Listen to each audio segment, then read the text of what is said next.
What's up, everybody? Welcome to Tech Dip, the show where you get more dip for your tech and more tech for your dip. Today we have a special episode for you, which is going to be covering the iPad Pro. The iPad Pro has just been announced in the latest Apple event, which is called something.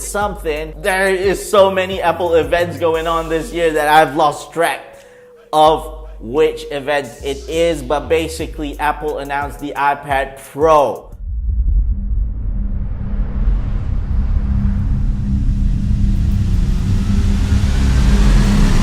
This is the new iPad Pro. The iPad Pro comes in the 11-inch version as well as the 12.9-inch. The new iPad Pro comes with a new redesign. It is an edge-to-edge display, so Apple says. Basically, there's a bit of an edge on it, but it's smaller than the edge last time. The iPad Pro comes with the A12X processor, which outperforms the A12 chip, just recently being announced on the XR, XS, and XS Max. So expect way better performance on the iPad Pro. There is so much excitement in terms of the iPad Pro. Why? Because the iPad Pro now comes with USB-C. The iPad Pro does not come with the Lightning port, but it comes with the USB-C port.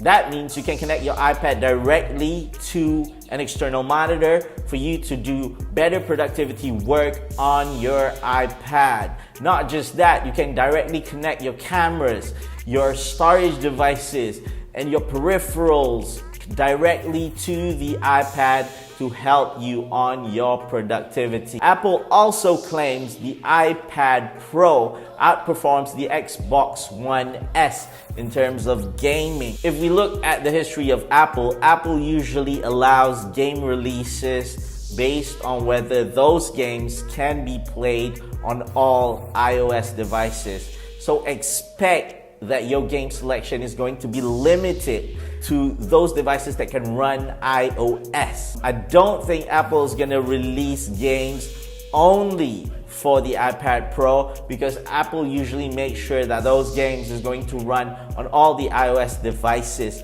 So you will get better performance on these games that are available, but don't expect specific games to only be released on the iPad Pro. That being said, the iPad Pro's ability to process better games paves the way for developers to develop better games for mobile platforms. So we can expect better games in the future, and it is an exciting future indeed. A new addition to the iPad Pro is a new Apple Pencil.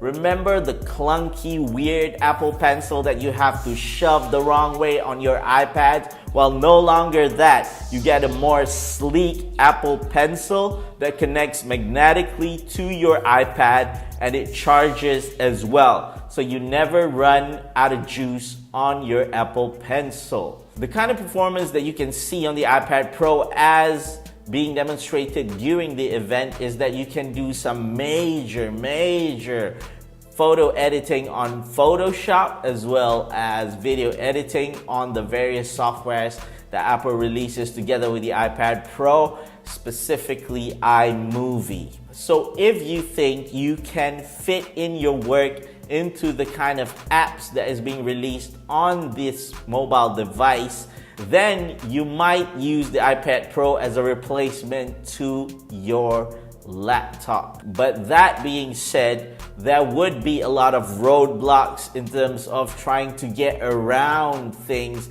especially if you're using web apps and things that are very specific to the desktop experience. So if you are considering to get the iPad Pro, make sure you are aware of that. So if you like this video, give us a thumbs up, click the subscribe button, and hit the notification and join the dip, bam, because we're bringing you the latest tech from the depths of the tech world.